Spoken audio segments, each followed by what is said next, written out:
बोल बेटा क्या वजह है? बोले पिताजी एक काम कर सकते हो, आपके रहने से इस घर में रोज कलह होती है, रोज झगड़े होते हैं। बाप समझ गया। बाप ने कहा बेटा आगे मत बोल, एक शब्द भी मत बोलना आगे, एक शब्द भी ये बाप बर्दाश्त ना कर पाएगा। तू जो कहने जा रहा है वो निर्णय मैंने पहले ही ले लिया है, रात ही मैंने निर्णय ले लिया है कि अब मुझे ये घर छोड़ देना चाहिए। अब इस घर में रहने लायक मेरे नहीं है, ये नरक हो चुका मेरे लिए, मैं जा रहा हूं बेटा। बच्चे ने इतनी हिम्मत नहीं हुई कि पिताजी ऐसा मत करो। जाने लगा वो बूढ़ा। पोते को बहुत प्यार करता था, बच्चे से ज्यादा पोते पर मोह था। दौड़ा दौड़ा, दादाजी तुम मत जाओ, मैं तुम्हारे बिना नहीं रह सकता हूं। लिपट गया दादाजी से आकर, दादाजी तुम मुझे छोड़कर मत जाओ, मैं कहां सोऊंगा, किसके साथ खेलूंगा, किससे बात, कौन मेरी डिमांड पूरी करेगा। दादाजी ने कहा बेटा, छाती से लगा लिया उस पोते को, मेरे बच्चे आज मेरा जाना बहुत जरूरी है, एक बात याद रख बेटे, अब मुझे जाने दे, ज्यादा मोह मत बढ़ा। उसने कहा दादाजी मैं तुम्हें नहीं जाने दूंगा। दरवाजे पर खड़ा हो गया। दादाजी ने कहा बेटा देख, तेरे मम्मी पापा को मेरा यहाँ रहना अच्छा नहीं लगता है, इसलिए मैं ये घर छोड़ करके मैं तुझसे मिलने आऊंगा। तू स्कूल जाएगा तो रास्ते में मिल लूंगा, सड़क पे मिल लूंगा। उस पोते ने कहा कि दादाजी चाहे कुछ भी हो जाए मैं तुम्हें जाने नहीं दूंगा। लेकिन बहू देख रही है, बहू ने बच्चे को घसीटा, चल अंदर। ज्यादा दादाजी दादाजी नहीं करना, जाने दो उनको। बच्चा दौड़ा दौड़ा गया दूसरे कमरे में। ठंडी के दिन थे, कड़कड़ाती ठंड। एक कंबल उठा के लाया।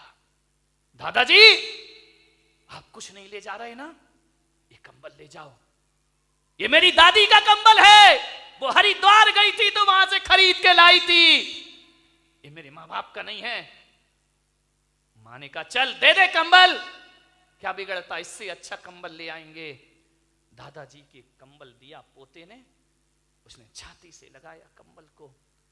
यही मिला उसे पूरी जिंदगी में, जिसके लिए मकान दुनिया सब कुछ बसाई, ये कंबल हाथ लगा है लास्ट में। क्या मिलता इस आदमी को? कुछ नहीं। कंबल ले जाने लगा, पोता आया, बोले ठहरो दादाजी, ऐसे मत जाओ, आप जा रहे हैं, आपने मकान अपने बच्चे को दे दिया, ये सारा पैसा बहू को दे, मुझे क्या दिया आपने? अरे उसने कहा तू तो अभी बहुत प्यार कर रहा था बेटा, मेरे पास क्या है, ये माँ बाप तेरे हैं, ये मकान तेरा। नहीं दादाजी, आपसे मैं बहुत प्यार करता हूं, थोड़ी निशानी मुझे आपकी चाहिए। क्या लेगा बच्चे मेरे से, मेरे पास कुछ नहीं है। कैंची लेकर आया, कंबल को आधा काट दिया। मां ने कहा पागल, ये कंबल क्यों काटा है? ना तेरे काम का रहा ना दादाजी के काम का रहा, दो टुकड़े कर दिए। बोले मां मैं जानता हूं ये कंबल दादाजी के काम का तो नहीं रहा, लेकिन मेरे बहुत काम का है कंबल। बोले क्यों? बोले जैसे आप दादाजी को घर से निकाल रहे हो, और बड़ा होकर जब मैं तुम्हें निकालूंगा तो आधा कंबल तुम्हारे बहुत काम आएगा जिंदगी में, ध्यान रखना। मान्यवर, उस बूढ़े बाप की आंखें डबडबा गईं। मैं दूंगा तुम्हें, जब तुम अपनी कमाई का अपने पिता को कुछ नहीं दे रहे हो तो मैं भी तुम्हें क्यों दूंगा? आधा कंबल संभाल के रखूंगा मैं अपनी जिंदगी में। बूढ़ा चला गया, आधा कंबल सीने से लगाए चला गया। ना जाने कहां जा रहा है उसे नहीं पता, कहां जाएगा ये भी नहीं जानता है। वह चलते जा रहा, चलते जा रहा, चलते जा रहा, एक फोटोग्राफर की दुकान पे पहुंच गया। उसने देखा, ना जाने क्या सूझी बुढ़ापे में उसको, कंबल दबाए हुए सीढ़ियां चढ़ गया। फोटोग्राफर से बोला कि बेटा मेरी एक फोटो खींच सकता है? उसने कहा दादाजी को क्या हो गया, फोटो खींच दे। आंखों में कीचड़, टूटा हुआ चश्मा, फटा हुआ कंबल। उसने कहा दादाजी खींचूंगा मैं फोटो, आइए बैठिए। उसको बिठाया, फोटोग्राफर ने रुमाल से दादाजी का मुंह साफ किया। इतनी जोर से बूढ़े ने उसके हाथ पकड़े कि बेटा, जिसकी गंदगी बचपन में साफ की, उन बच्चों ने मेरा मुंह ना पोंछा।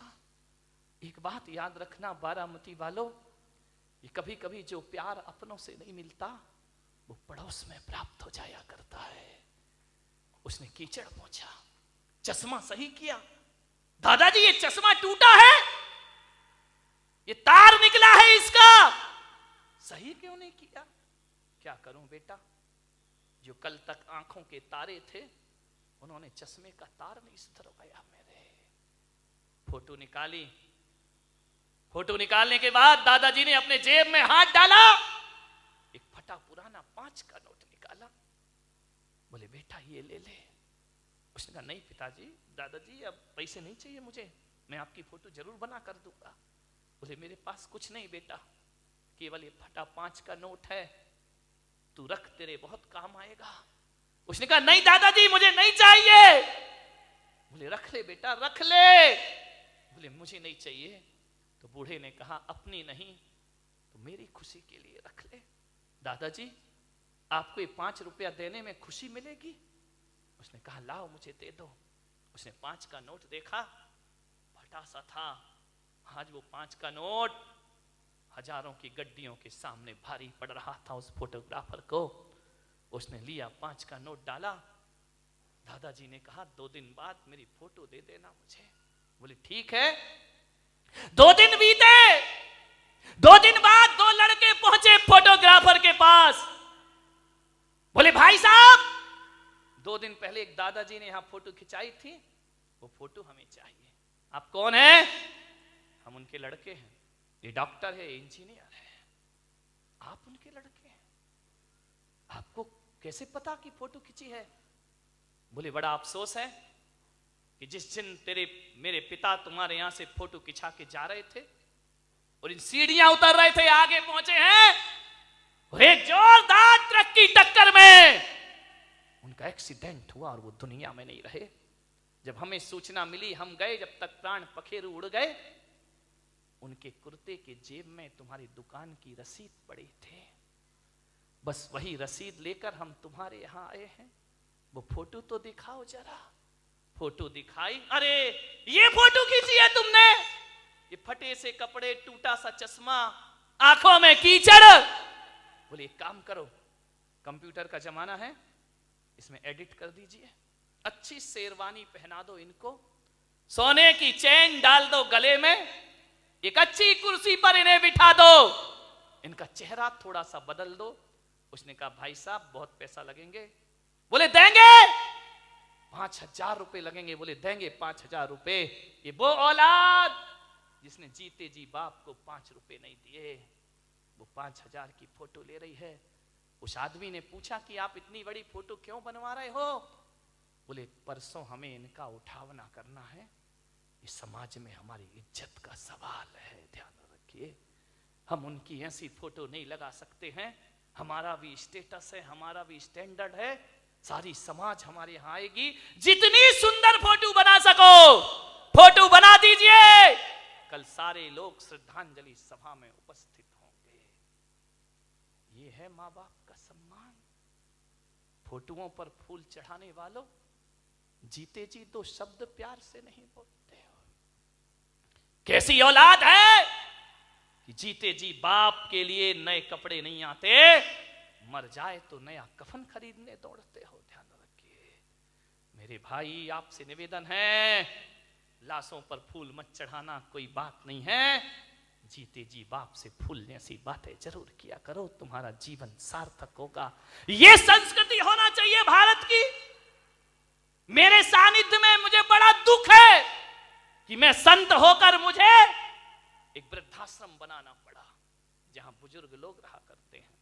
ऐसे ऐसे लोग आते हैं मेरे पास आंसू बहाते, हर एक घर की दुनिया से बाहर निकल के देखो, अपने ही घर को दुनिया मत समझिए। आते हैं मेरे पास, महाराज ये जिंदगी का अंतिम पड़ाव, कुछ व्यवस्था करो, हमारा बेटा हमें घर से। एक बेटा मेरे पास आया अपनी माँ को लेकर, महाराज आपका वृद्धाश्रम बना है, आपका वात्सल्य धाम बना है, मेरी माँ को वहां रख दीजिए। मैंने कहा शर्म आना चाहिए तुझे, एक बेटा कह रहा है कि वृद्धाश्रम में रख दो। मान्यवर, मैंने उससे कहा तुझे तो चुल्लू भर पानी में डूब के मर जाना चाहिए। जिस माँ ने कोख में रखा तू घर में नहीं रख सकता है, वापिस लेके जा इस माँ को। बोले आपने क्यों बनाया वृद्धाश्रम? मैंने कहा मैंने इसलिए नहीं बनाया कि कोई औलाद अपने बाप को मेरे पास भेजे। नहीं भाई, ये तो मेरे लिए सबसे बड़ा पाप हो जाएगा। और मैं बारामती में कह रहा हूं पुलक सागर, इस देश से वृद्धाश्रम की परंपरा खत्म होना चाहिए, समाप्त होना चाहिए। एक भी वृद्धाश्रम इस देश में नहीं होना चाहिए, एक भी ओल्ड हाउस इस देश में नहीं होना चाहिए। ये बदनुमा दाग है भारतीय संस्कृति पर। लाल किला शान हो सकता है, कुतुब मीनार शान हो सकती है, ध्यान रखना ताजमहल शान हो सकता है देश की, लेकिन वृद्धाश्रम देश की शान नहीं है। ये भारतीय संस्कृति पर मारा हुआ तमाचा हुआ करता है। एक बेटा माँ बाप को वृद्धाश्रम में रखता है। मैंने उसे 1 घंटे समझाया, बेटा माँ को मत निकाल अपने घर से।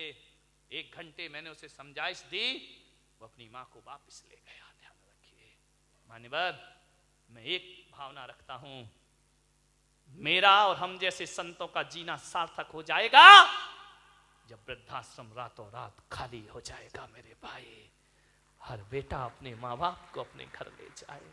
कौन सी शान है ये? मैंने बनाया है इसलिए बनाया कि उन बुजुर्गों को सहारा दूं जिनके औलाद नहीं है। ध्यान रखिए, औलाद होने के बाद माँ बाप हमारे पास आए शरण में, बेकार की जिंदगी है ये। ध्यान रखिए,